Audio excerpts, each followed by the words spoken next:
parade day at Camp Shurabak in Helmand province, and 1,400 new recruits have graduated into the Afghan National Army. But it's not been the graduations grabbing the headlines recently. It's been the rise in so-called green-on-blue attacks, where a coalition soldier's been killed by a member of the Afghan security forces or someone posing as a member. Investigations have found many of these cases have been caused by cultural misunderstandings and combat stress. But in some incidents, insurgent infiltration is to blame. Where there's an insurgency, there is going to be an attempt to infiltrate. And you can't stop it. But what you can try to do is neutralize it. And we're trying to find the best ways to not overcome just the attacks that are occurring, but I think more importantly, those conditions that allow that type of an insider threat to flourish. So far this year, there have been 31 incidents of insider attacks, leaving 39 dead. That's more than any previous year. But it's not just coalition troops who have been targeted.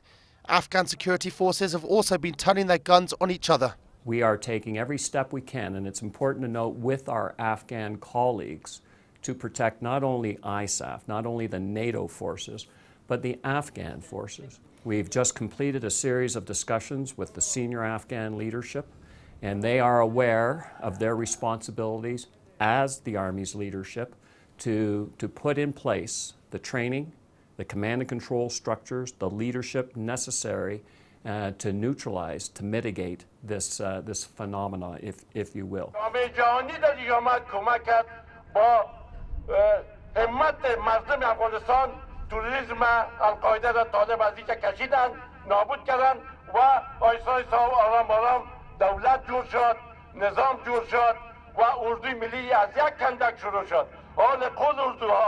With both Afghan and ISAF soldiers targeted in the attacks, ISAF is keen to point out that this is a shared problem and that they are working closely with Afghan officers to try and prevent such incidents. But there's other issues that right now we're still trying to define. What are some of the external factors that are involved that would force an individual to pick up his arms and attack those that were previously his friends? The poverty, the illiteracy, the unemployment rates, the child mortality, all of those conditions that would lead people to be susceptible to that type of influence. The many reasons for insider attacks has led the recruitment and vetting process to come under scrutiny, something ISAF say they are working on with the Afghans. But while ISAF acknowledge these attacks have tragic consequences, they also say that with almost 500,000 ISAF and Afghan troops in the country and interaction between the two encouraged, these incidents are not endemic and will not derail the efforts of the coalition forces to develop their Afghan partners.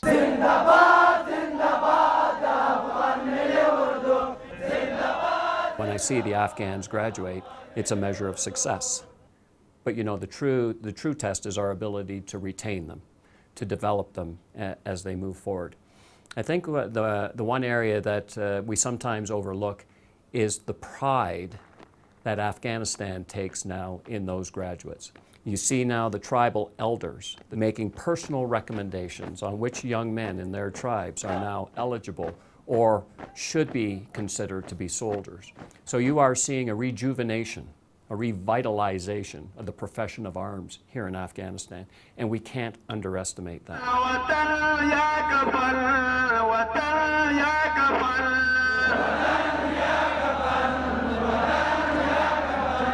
This is Jake Tutman reporting from Helmand for the NATO Channel.